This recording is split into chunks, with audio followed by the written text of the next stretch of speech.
నిజామాబాద్ జిల్లా కేంద్రంలో ఓ మహిళ లైంగిక వేధింపులు తాళలేక సిపి సాయి చైతన్యకు ఫిర్యాదు చేసింది.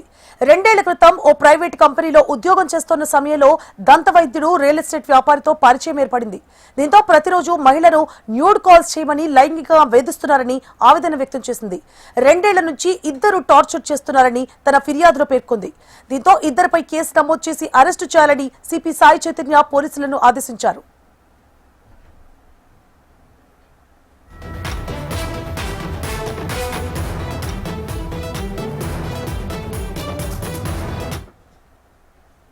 నిజామాబాద్ జిల్లా కేంద్రంలో ఓ మహిళ లైంగిక వేధింపులు తాళలేక సిపి సాయి చైతన్యకు ఫిర్యాదు చేసింది. 2 ఏళ్ల క్రితం ఓ ప్రైవేట్ కంపెనీలో ఉద్యోగం చేస్తున్న సమయంలో దంతవైద్యుడు రియల్ ఎస్టేట్ వ్యాపారితో పరిచయం ఏర్పడింది. దీంతో ప్రతిరోజు మహిళను న్యూడ్ కాల్స్ చేయమని లైంగికంగా వేధిస్తున్నారని ఆవేదన వ్యక్తం చేసింది. 2 ఏళ్ల నుంచి ఇద్దరు టార్చర్ చేస్తున్నారని తన ఫిర్యాదులో పేర్కొంది.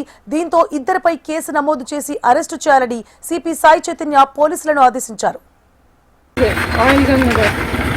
చేస్తున్నారు సార్. అంటే నేను కేజీఆర్ ట్రావెల్స్లో జాబ్ చేసిన పాస్పోర్ట్ కావాలని వస్తుండే.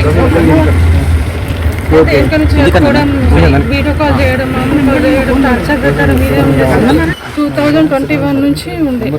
అప్పుడు నేను ఎంఎల్ చేసుకున్నా సార్. ఆయన చెప్తే సపోర్ట్ వల్ల నేను ఇక్కడ దాకా వచ్చిన సార్. అంటే నిన్న సిపి సార్ని కలిసిన. అయితే 4th టౌన్కి వెళ్ళమన్నారు. చేస్తున్నారు సార్. అంటే నేను కేజీఆర్ ట్రావెల్స్లో జాబ్ చేసిన పాస్పోర్ట్ కావాలని వస్తుండే. ఇంకా నుంచి కట్టుకోవడం